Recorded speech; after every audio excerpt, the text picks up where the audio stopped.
Welcome to the Lawyerist podcast, a series of discussions with entrepreneurs and innovators about building a successful law practice in today's challenging and constantly changing legal market. Lawyerist supports attorneys building client-centered and future-oriented small law firms through community, content, and coaching, both online and through the Lawyerist Lab. And now, from the team that brought you the Small Firm Roadmap and your podcast hosts. Hi, I'm Zach Glazer. And I'm Stephanie Everett. And this is episode 448 of the Lawyerist podcast, part of the Legal Talk Network. Today, Zach talks with Joe Hodge about office and website accessibility and how to build these systems in a way that works for the visually impaired community. Today's podcast is brought to you by Clio, Posh Virtual Receptionists, and LawPay. We wouldn't be able to do this show without their support, so stay tuned and we'll tell you more about them later on. So, Zach, we have some new offerings on our website that we're really excited about and want to just shout from the rooftops and tell the community today. Absolutely. We've been working on it for a little while, but we have put out a Lawyerist store where we have digital downloads. We have used some of the assets that our partner, sister company, mother company, Affinity Consulting Group already had and have adjusted them and put them in a way for small to medium-sized law firms to go out there and download, Microsoft Teams for legal professionals, Microsoft Word for legal professionals, and a lot of other digital downloads. Yeah, and you've heard our friends from Affinity on the podcast. These people understand Word. Mm-hmm. And what really hit it for me is, you'd be pretty alarmed if you walked into your doctor's office and your doctor didn't know how to use a stethoscope, right? Yes. See, glad I got that reaction from you. Yes, it'd be crazy. And yet the one instrument that most lawyers use, I get it, not everybody, but for the vast majority of us, we are using, Microsoft Word every day. It is our tool. It's our stethoscope. Mm-hmm. And so many of us actually don't know how to use it. We don't know how to set up styles. We don't know how to do all the things that it is designed to do. Right. And this manual is going to be your step-by-step guide. I mean, I've used it. It's amazing. I was like, where has this been my whole life? Honestly, it's going to be the go-to office resource for your team, in my humble opinion, because it's pretty freaking amazing. It is. And the experts that made it really, really know their stuff. But I kind of challenge people on this where you get out of law school and you go, well, I've been using Microsoft Word for what feels like 100 years. Yes, but are you a power user? Are you somebody that really is able to do it quickly, really is able to set things up? Can you answer questions that your team has about how to set up styles, how to adjust things in the notebook? Can you do redlining well? Can you share that document? Do you know you have the right metadata? All of those things. Yes, you can use it. Yes, you use it every day, but do you use it well and to its fullest extent? Yeah. And how about that table of authorities? Because I heard recently somebody was actually typing ... and putting the number in. Oh, yeah. Guess what, guys? There's a way you don't have to do that. In fact, you should not do that. If you do it right, it builds. Mm-hmm. Exactly. And these are the type of assets that you can have on hand to help your entire team do that. Yeah. So if you want to learn more and check these out, you can go to lawyerist.com/resources/lawyerist.store, or just go to lawyerist.com. In the resources tab, you'll see a new drop down for the store. And that's where you can find all these materials, plus a whole bunch more. And we'll definitely drop the link in the show notes here and everywhere that you see it. Well, now here is my conversation with Joe Hodge. Hi, my name is Joe Hodge. I'm a lead quality assurance analyst at the American Printing House for the Blind in Louisville, Kentucky. Joe, thanks for being with me today. I really appreciate you joining me. And in case people don't know, and I'm not extremely familiar, but American Printing House for the Blind is the largest kind of content creator for the blind in the United States. So they're the largest Braille producer for the blind in the United States. We have a talking book studio. We have a actual manufacturing plant where they actually put together the Braille books. And then we have sort of where I work in more of the technology side. So we're starting to do, in the last, I'd say probably decade, maybe 2 decades, we've been sort of branching out. And as all things, that for sighted folks, the Braille book as far as the actual textbook is still predominant, but you're sort of wanting to do a shift into a sort of technological, like, like as you guys have had the Kindle, right? So we're kind of leaning to how can we get that Braille textbook and trim it down and put it into a sort of electronic device. So electronic Braille, as we call it, would sort of help out, change the world. So we're working on that. Braille display, for those who don't know anything about Braille or Braille displays. So imagine a Braille display has probably different pins in it. There's tons of moving parts, and they roughly cost around $3,000. So to sort of make a tablet e-reader, if you will, is quite a big deal, and has taken a long time in the making. So that's where we are today. We have a device called the Monarch that's coming out next year. That is the first ever sort of e-tablet, if you will, that will take that textbook, the Braille textbook, and put it into someone's hands. And that's important because it takes roughly anywhere between 6 months to a year to actually go from, a textbook to a Braille textbook. So to get that printing done, to get the binding done, and then back to the student's hands, it can just take some time.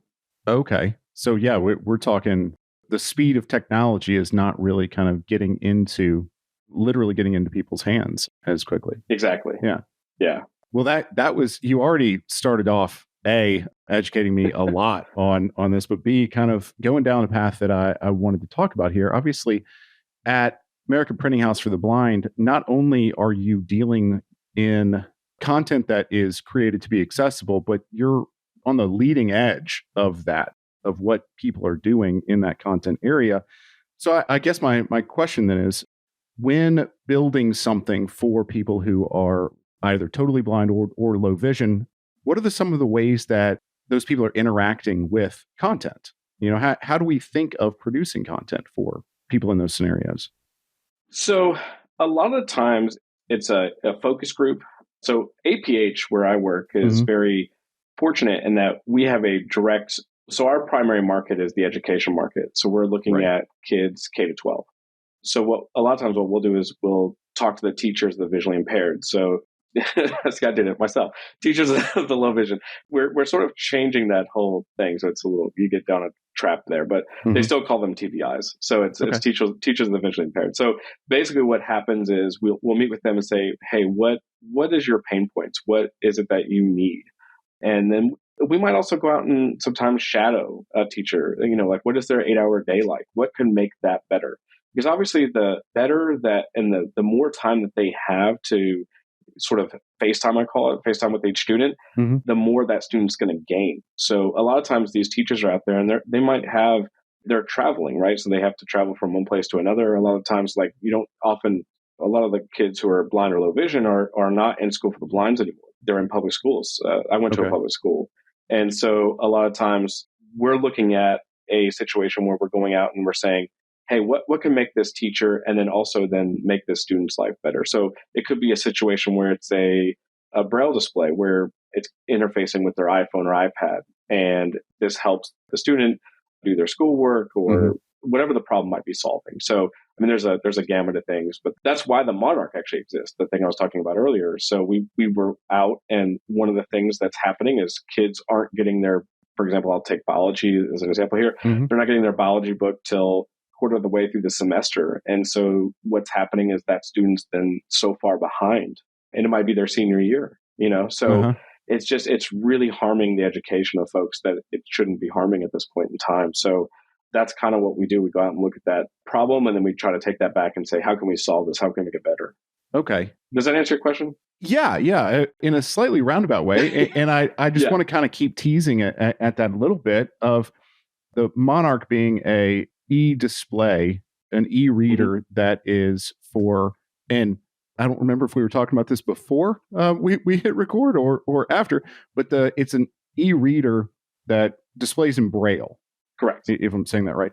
And one of the things that you guys are able to do at APH is to take textbooks, school textbooks, and put them into a fashion where they can be displayed in this Monarch, in this Braille e-reader.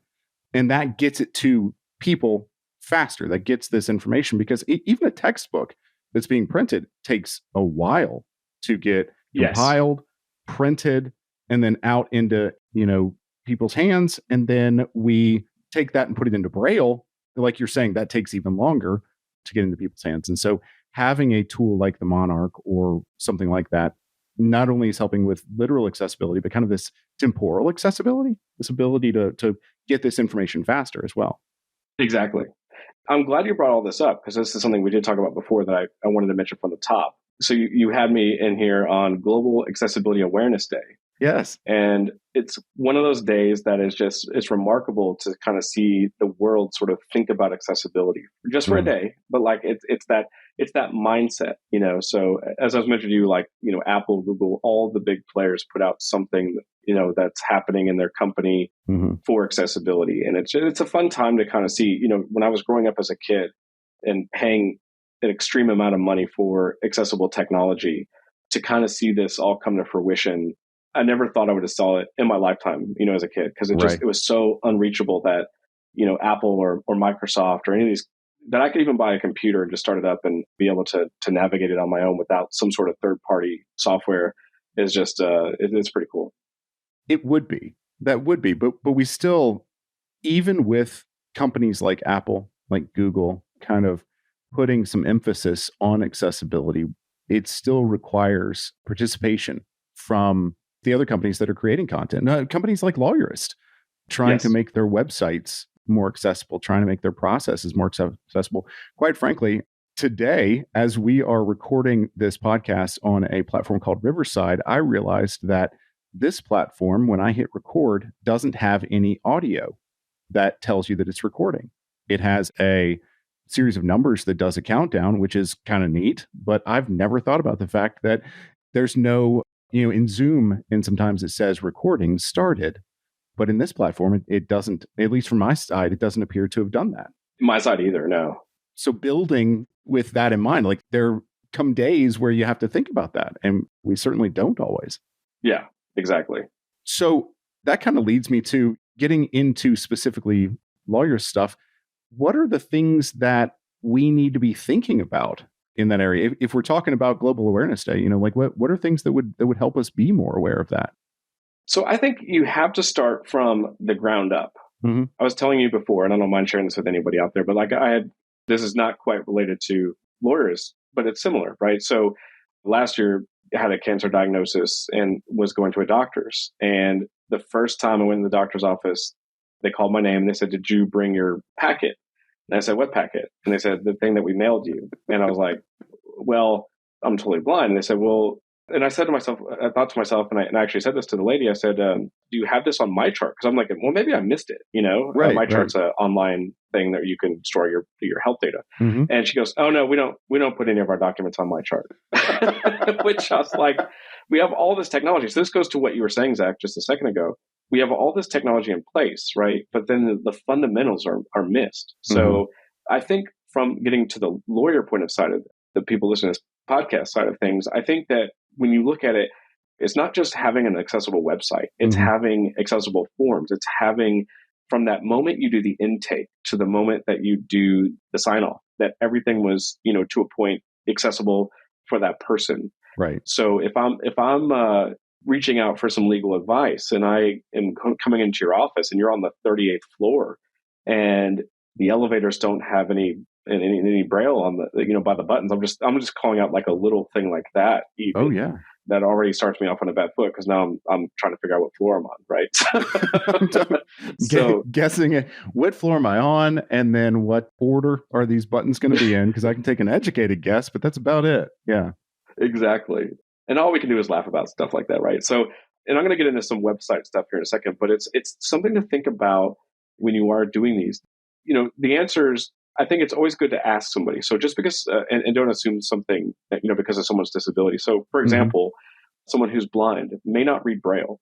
I think the assumption is that all people who are blind read Braille. Right. That's not always the case, because if you lose your vision later in life or something, you may choose not to learn a lot of Braille. You may know enough to like play cards or even get to the right elevator floor or whatever, but you may not know how to read a document. So I think like sometimes like asking, would you like a document to be in speech, or would you like a Word document maybe, or something like that? could be nice. The other thing is like offering to read through it. When I sold my house, I had to go and that's what happened. I sat with a lawyer who read through the contract with me.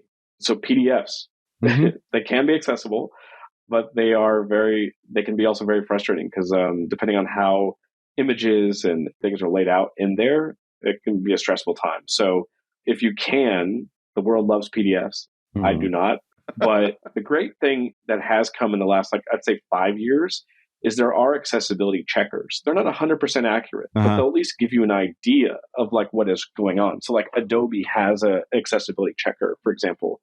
Microsoft in Office has an accessibility checker. So you can, when you're done writing your document. So for example, one of the biggest things with images, right? So that the number one thing, and I'm sorry, I don't want to jump way ahead here, but no, it's fine. The number one thing with images is to make sure that you have alt text. So alt text is basically, it's around like what we call a tweet. So it's around 150 characters of what the image is. It's the important aspect of an image. Now, I don't know how many images are in a lot of law documents. That may not be a big deal, but it is a bigger deal on the website. So that's where I want to mention it here, but I also will mention it again when we start talking about the web. You know, I didn't know that the Microsoft Word and Adobe had accessibility checkers built into them. I see some things related to accessibility in the documents sometimes, but I don't really dig into that. And I've never thought about the idea of, so one of the more common things that lawyers create is an engagement letter. And it's just the letter that says, here's what we're planning on doing for you. And here's kind of the edges and meets and bounds of what our contract is. And that happens generally with every single client. And so I could see running that type of document through an accessibility checker to say, how is this something that everybody could approach? Exactly. Yeah. And that, like I said, that checker it's going to get you really close, you know, so it might not catch every little thing, but it's going to get you where I think most people using assistive technology would be able to use it. You know, I guess that's a good question. Is my assumption is that if I try really hard, if I do my best to try to make something accessible, then we're at least going to be better. So something is likely better than nothing in most cases, I would think. Yes. Okay. Yeah. And I think too, even just having putting a little human into it as you give somebody a document, say, look, you know, this is my first time maybe writing or creating an accessible document, or if you have a client that is blind or low vision, and just say, like, if you have any trouble, please reach out, but, you know, let me know what you think. You know, I mean, I think even just asking for some assistance with that is, you know, I think that's a good thing to do. I really like that. That's kind of come up twice in here, is just ask. Don't be afraid to ask. You know, even if you're, let's say, on your website or in your engagement packet, having something indicating if you need assistance with this, if you need this displayed in a different way, if you need anything, you know, contact us. And obviously you have to have that indicator in some fashion that can be consumed by whoever it is that is reading that content or consuming that content. Exactly. So let's take a break real quick and hear from our sponsors. And when we get back, if you don't mind, Joe, let's talk about websites and accessibility in technology accessibility for lawyers. The Lawyerist podcast is brought to you by Posh Virtual Receptionists. As an attorney, do you ever wish you could be in two places at once? You could take a call while you're in court, capture a lead during a meeting, or schedule an appointment with a client while you're elbow deep in an important case? Well, that's where Posh comes in. Posh is a team of professional, US-based live virtual receptionists who are available 24/7, 365. They answer and transfer your calls, so you never miss an opportunity. With Posh handling your calls, you can devote more time to billable hours in building your law firm, and the convenient Posh app puts you in total control of when your receptionist steps in. So if you can't answer, Posh can. And if you've got it, Posh is always just a tap away. With Posh, you can save as much as 40% off your current service provider's rates. Even better, Posh is extending a special offer to Lawyerist listeners. Visit posh.com/Lawyerist to learn more and start your free trial of Posh Live Virtual Receptionist services. That's posh.com/Lawyerist. And by Clio. What do solo and small firm lawyers with great client relationships have in common? They use cloud-based legal practice management software to run their law firms. This is just one finding from Clio's latest legal trends report. There's no getting around it. The fact is, when it comes to client expectations, standards are higher than ever before for lawyers. Proof is in the numbers.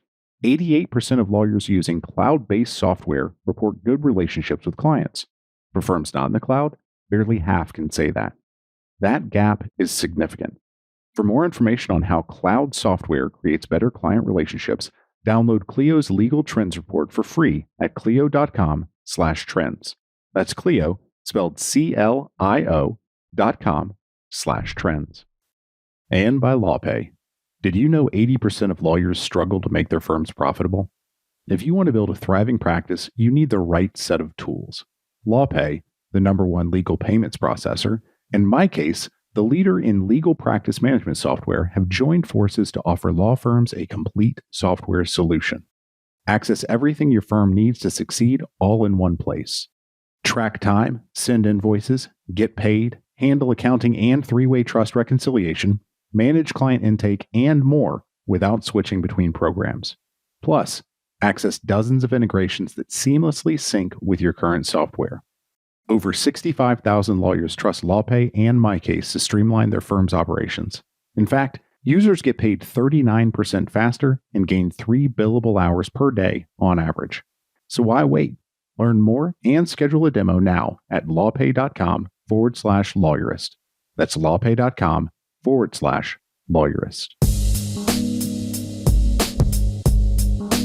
All right, so we're back with Joe Hodge of American Printing House, and we're talking about accessibility in law firms, and specifically right now, accessibility in websites. So, Joe, we've talked about broader kind of ideas, and really the big thing that stands out to me is ask. Like if you've got clients that are connecting with you and you need to figure out if you need to adjust your documents, something like that, feel free to ask people. But in websites, we can't really do that in an easy way. We don't know who is going to be interacting with our website. Yeah. So one of the big things is probably your websites are already built, I'm assuming. So Right. The bigger companies out there, like if you guys use like WordPress or TruePal, Mhm. a lot of them have accessibility built in. Depends on who's on the back end of your CMS content management system. So it just, but along those lines. So if you already have a website built, maybe check in if you are using WordPress. A lot of times they will have accessibility guidelines or accessibility details that you can kind of plug in, like Okay. a lot of plugins that you can put in. So one question that we get a lot is, well, how can I test, like my website to see if something's accessible? So the #1 thing I always tell people, I did a search today because I was kind of curious on Global Accessibility Awareness Day, like, what were the questions that people might ask? And I was surprised to see that this is number 8. But the #1 thing on my list that I always tell people is to just sit down at your computer and don't use your mouse. So use your keyboard and just tab and use arrow keys. Ooh. And can you access every link on the webpage? So you don't have to have a screen reader going. You don't have to have any sort of magnification. It literally is just as simple as just sitting there at your keyboard. And if you can tab through and you can select everything, then typically it's going to be accessible because everything is laid out correctly. Mhm. A lot of times what will happen is there will be things off to the side or it'll be like under an image or something where if you tab, it just skips over it. It's not the correct tab order. So tab order is very important as you lay on a web page. And so if your tab key or your arrows do not let you get to it, that means a blind person or someone with low vision, more than likely with a screen reader, is not going to be able to access that. One other big thing is just structuring. So if you pass that test, is getting like headings and organizing these headings in a way that it's easy for someone who's blind or low vision to understand. So you would have a hierarchy of headings. So with my screen reader, I can move from like heading level 1, or I can like move to like heading level 2s or 3s on the page. So if you have like a, few heading 1s that are like super important, like sections. So you would have like, I don't know, intake, or I don't know what they would be, but off the top of my head, right? But if you categorize this in a way that makes a lot of sense, it's going to be so much easier for the person that's blind or low vision to navigate around the web page. And I'll stop there if you have any questions. I know it's kind of threw a lot at you at one time, but No, that's great. And I think that tab order specifically kind of goes outside of web pages as well. If we're talking about PDFs, if you're creating a form and sending a form to somebody, you definitely want that tab order to kind of make linear sense. Yes. And you can adjust the tab order in a PDF as you create a form. You can put it in numerical order. And I know it drives me nuts when I'm tabbing through something and it goes to the next page and then back up and all that. And definitely in your website, being able to navigate that, because it would let you know where you are. I guess it would probably help kind of like know what all is in the website if you're using a screen reader. Yes. And the headings are so super important to, like, for example, I go to a sports website and I'll just use this as a quick example. So if I'm wanting to look at the scores, so like I can pick NFL as my first option, right? And then if I wanted to jump to news, that could be down at like heading level 2. And then once I open a news story, then it moves to heading level 3, right? So then I don't have to like move around all that. I don't want to call it junk because that will probably offend the content creators. But like, you know, like I don't have to like see all the stuff I don't want to see. I can get right to the meat and potatoes of what I want to see. So I think like having that is super important. Like just that sort of structure. I've seen websites that are very messy. Well, yeah, and a sighted reader of the website is going to want to skip the junk as well, you know, and go to a specific spot. So, and really, when you're talking about structuring, when we're talking about organizing the website, that's good on so many levels. I think you and I were talking about this before we started recording, of how a lot of accessibility, making things accessible, I'll get to it at some point. When you're making things accessible, it makes things accessible for everybody. It makes things more approachable anyway. And so when you're using headings, when you're organizing your site, it's easier to read, frankly. Yeah. You know, we're just get off topic for a second. I think when a lot of people hear the word accessibility, they picture, I don't know what they picture, but it's not probably a pretty thing, right? Like it's sort of I probably shouldn't use this word, but I'm going to use it anyway, like pity, sorrow type of philosophy. But I think reality is like what you said, is when you think about like a lot of the technology we have, GPS, for example, is a big one I can think of off the top of my head. A lot of that came from GPS for the blind or low vision, because, you know, sighted people didn't need GPS, or it wasn't thought about that they needed GPS for a long time. Right. And then all of a sudden, you know, it was coming around for the blind folks to teach them how to get around outdoors, you know, and a lot of hints that you get, a lot of text to speech through hints, or just a lot of things have come out of accessibility. So I think accessibility is for everybody. That's the thing to think about. Like, it's not taught to us that way in like schools or as we're growing up, but the older I get, the more I realize. And as folks get older, accessibility becomes more important for you, because, you know, things are going to change in your life that you may have to depend on something that you didn't have to depend on before.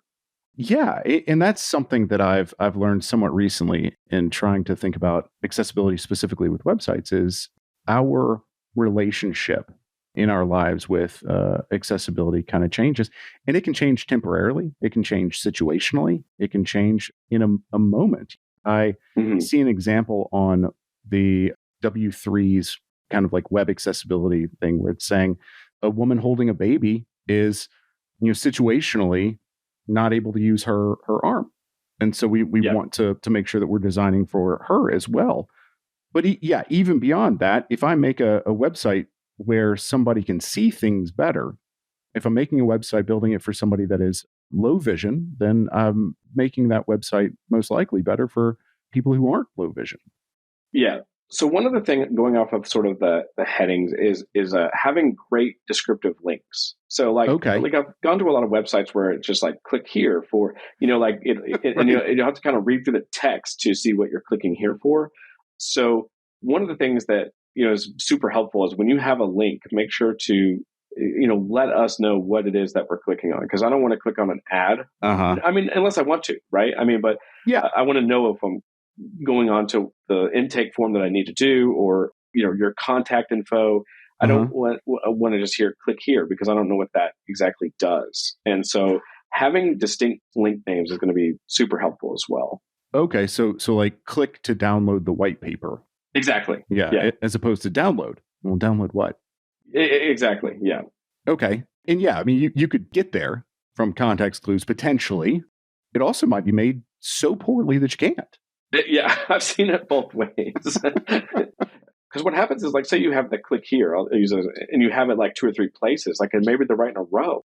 If you're just quickly trying to, like, you know, find a link, you might click the wrong 2 first, or, you know, it might just be out of order, like the tab order again. If it's not in the right order, you don't know where you're going. So having that link, if you happen to have messed up the tab order, is super nice because at least okay, I'm clicking on this. This is what's going to happen.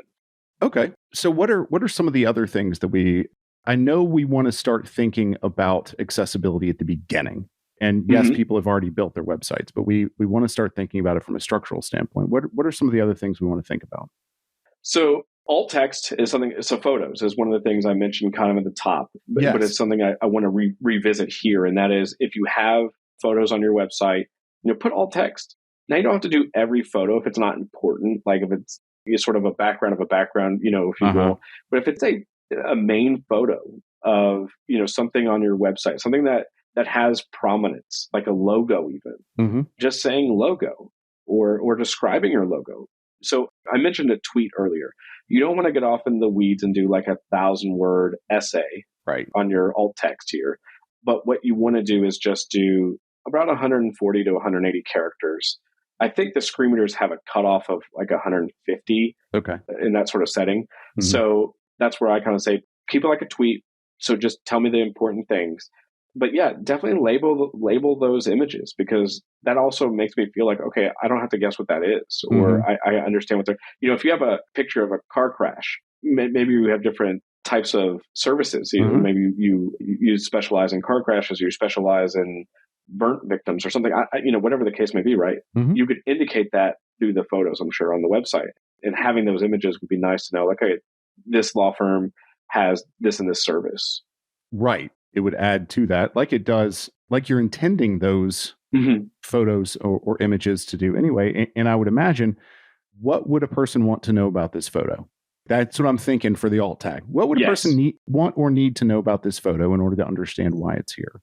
Yeah, and just so everyone is clear, because this is not always known, and there's no such thing as a dumb question when it comes to accessibility, but the alt text is only visible to someone using a screen reader. So it's not like, if you mouse over it, like someone sighted who's just visiting your website is not going to notice that alt text. So that is only visible to someone that the screen readers pick up on the tags. And so you don't have to worry about that as well. I do want to point that out, because some people ask me, like, is that going to, am I going to have questions from someone who's visiting this website? But no, actually alt text is missed by, like, Zach, if you're just going to a website, you're not going to see it. No, you're absolutely right. Yeah. And I think that's kind of important to think about when people are skipping over alt text, is that, okay, well, if you're skipping over the alt text and you're not putting it in there, then you're kind of being an ass to only people who are low vision and or blind, because that's what it's there for. Yeah. But also talking about the larger companies, like Apple putting things out on Global Awareness Day, and Google, usually your site will benefit from having alt tags. Google gives you better SEO points from having reasonable alt tags that actually work.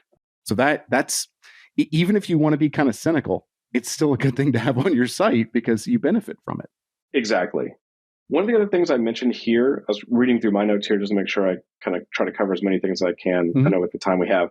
But one of the big things is, I mentioned the tab, at the top. But one of the things with the tab is, if you have forms on your website, so if you take submissions of different forms, one thing to make sure is that you can hit that submit button without the mouse. So again, using that tab thing I talked about at the top, make sure that you go through and you're tabbing, and you can get to all the edit fields, and that the edit fields are labeled correctly as well. So a lot of times, like, one thing that's really annoying is when I'm filling out a form, so you can actually have that text sort of be below or above the box. And so trying to figure that out with a screen reader sometimes is a little weird. Like, okay, which way is this form going? Right. So like, if you can actually label the box themselves, or if you can just be succinct in what you're asking for. And then again, just making sure that submit button does work goes a long way as well, because nothing frustrates me more than getting 98% of the way done and then realizing, oh, I can't submit this. I've just spent all this time putting in this information in. And Zach, I'm laughing about it, and it's great to be able to laugh. But that honestly happens so much. Like, you wouldn't believe that is a big problem in 2023. That you could spend so much time doing all this stuff, and then you feel like, oh man, I'm accomplishing something, and then it's that final 2% that just. I don't know what we can say here, but it just angers me so much. I rightfully so. I that would fire me up too. And that's one of those things, like you said at the beginning of this, where if you go into your own website, like as an attorney listening to this right now, and they think, well, what can I do today? You go into your own website, you stop using your mouse and you use that tab button. You're going to find that. Hopefully you're going to find that and go change it. If that's how your website is, go change it right now. If you have another company running your website, go get them to change it. I mean, it's human. We have to make these things accessible to people. Yeah. I have two more things I just want to mention. I don't want to, again, one other thing about tables. So a lot of people use tables as sort of like a layout feature of the website. So they kind of put it more to kind of make it look pretty. That doesn't really work all that well. Tables should be used more for like data. You kind of want to use tables as more of like, hey, I'm indicating like data entry here, that kind of thing. Like if you're using tables as more of a layout purpose, like general purpose of the website, please change that, because it's really hard for the screen reader. They can see the table, they can see what it does, but it kind of uses tables more of as a data point reference than more than a layout issue. Right. If that makes sense. It's kind of hard to describe does like without a website looking at it. But yeah, when we were building websites in the late 90s and early 2000s, that was how we structurally built websites. We made them work out. We created rows, we created columns, we used it in the tables, we did table headers. And now we have div tags and we have section tags and header tags and all these other things that give so much more information. And you're not in a cell, you're in a division, or you're in main, or you're in footer. And that gives a lot more information than row 2. Exactly. Column 9. Column 9, row 2, you have here's a clickable link that says click here. Thank you. Exactly. I have no idea where I am. I'm going to leave your website and I'm going to go to a more accessible one. And I will talk to that lawyer. Because, I mean, at the end of the day, that's what we're talking about here is accessibility means, again, from a cynical standpoint, accessibility means that more people can connect with your website, can potentially become your client. Because if I'm running into a site that is built in a way that obviously doesn't have me in mind, I'm not going to that professional. Exactly. And I think this is a great way. So the final thing I have written down here that I wanted to mention, I think I've gotten all the things off the list here, but the final one is, so there are a lot of what I call fly-by-night, make your website accessible companies. So it's sort of like, I was going to ask you about this. Everything else in the world, right, is kind of like this. We all sort of have, I don't want to call them scams or schemes, but they're sort of, so one thing that was happening with accessibility is if you weren't compliant, basically there were companies out there that would actually try to sue you because you weren't compliant. They didn't really have accessibility in their heart. That's not why they were doing it. They were doing it to try to make money, right? And so there's companies that have sort of combated this by saying, hey, we're going to create our accessibility checker and we're going to give screen reader users some sort of overlay. So we're not going to make you change your website. We're going to we're going to help you create an overlay to the website. There's a few of them out there. One's called Accessible Eyes or something like that. Or I don't want to shame anyone, but right. But there could be people that are really trying to do this from a good. I don't know, but yeah. Exactly. So what happens is that when you go to the website, it'll say, for example, for me, it would say, if you're using a screener, press, a key, and then you would press the key, and it would put you in this sort of overlay that kind of safeguards you around the website, which is, it's okay, but here's the problem. If you have a form that's on a page that doesn't have this access, then there are times that you can actually get out of this on the same website. It's very easy to trick. It's very easy to kind of get around. Now I'm back into your inaccessible website, and it's a problem for me. So the thing I do want to say is yes, accessibility can be a little, when you first think about it, it can be challenging, and it can be easy to kind of reach out to a company that says, hey, I can help you in 10 seconds be accessible. But you have to think about the overall usability of your clients. And I hope that you sort of think about this as yes, it can create a accessible place, to an extent, but it's basically like a wall garden. I'm accessible in that, pages that they do to an extent. But if there's forms or if that's where I've struggled a lot, to be honest, is anything I submit, it really comes to a big challenge, because a lot of times they don't actually mess with that. Right. And the other thing is, what the screen readers are asking for is not that big of an ask, Right. It's really not. No. And so I plead, like, please don't partner with these companies. Just, there are people out there that have accessibility in heart. If you have questions, you can always reach out to, even us at APH, we're not really in the accessibility quote unquote business at this moment, as far as like helping people make websites, but we're always looking at different revenue streams, to sort of in different ways we can get involved. Like, what is it that the world needs? As I mentioned to you before about the Braille, when you were asking about how do we evaluate a product, how do we get to sort of make a product? Right. We want to hear from the field. So we've heard from several teachers and stuff and several organizations. And I've worked with different companies like GE to sort of help make things more accessible, like with an oven.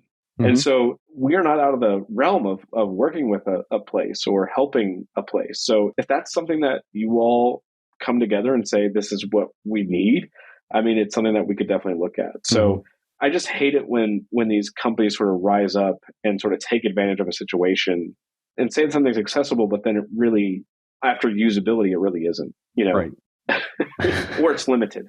So I don't mean to go on a whole tirade about that, but it is something that's happening more and more. And I see, like, T-Mobile. I was with T-Mobile for a while and they had it. And I actually left T-Mobile because of it, because what would happen is I would log in and I could do the things I wanted to do until it came time to pay my bill. And I would actually have to call them and pay my bill on the phone rather than do it online, because they use this stupid overlay that wouldn't let me do it. Yeah. So it was very frustrating as a consumer, right? So yeah, that's absolutely something I wanted to ask you about specifically. So I'm glad you brought that up, because I think that's something that a lot of the lawyers that I talk to wonder about.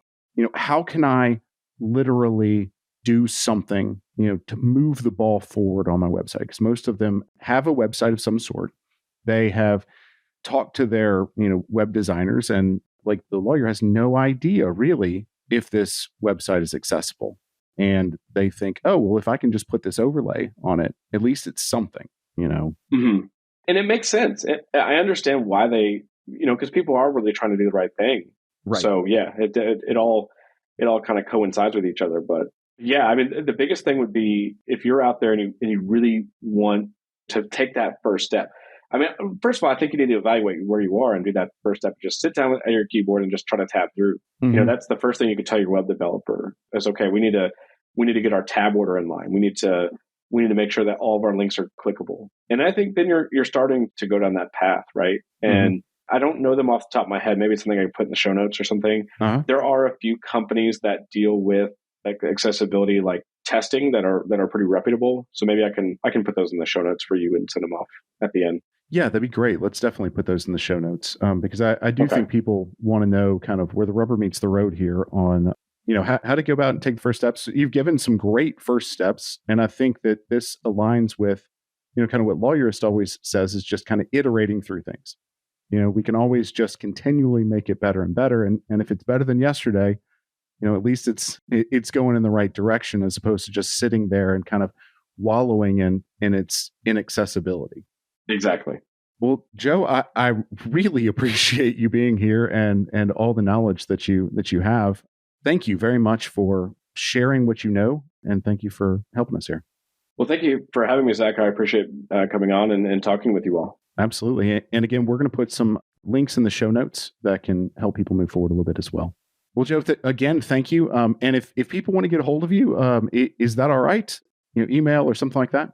Yeah, Zach, that email would be perfect. They can email me at jhodge, so it's HOD as in Delta, G as in Golf, E as in Echo, at aph.org. And I'm happy to answer any questions that you might have there, or, just talk about accessibility or the Chicago Cubs, whatever you want to talk about. But yeah, I'm happy to answer any question, and I enjoyed being on here today. Joe, I really appreciate it. And I really appreciate your knowledge. Again, that's jhodge at aph.com. And we'll throw that in the show notes. Thank you again for being with me. Take care, Zach. You too. The Lawyerist podcast is edited by Brittany Felix. Are you ready to implement the ideas we discuss here into your practice? Wondering what to do next? Here are your first 2 steps. First, if you haven't read the Small Firm Roadmap yet, grab the first chapter for free at Lawyerist.com/book. Looking for help beyond the book? Let's chat about whether our coaching communities are right for you. Head to Lawyerist.com/community/lab to schedule a 10-minute call with our team to learn more. The views expressed by the participants are their own and are not endorsed by Legal Talk Network. Nothing said in this podcast is legal advice for you.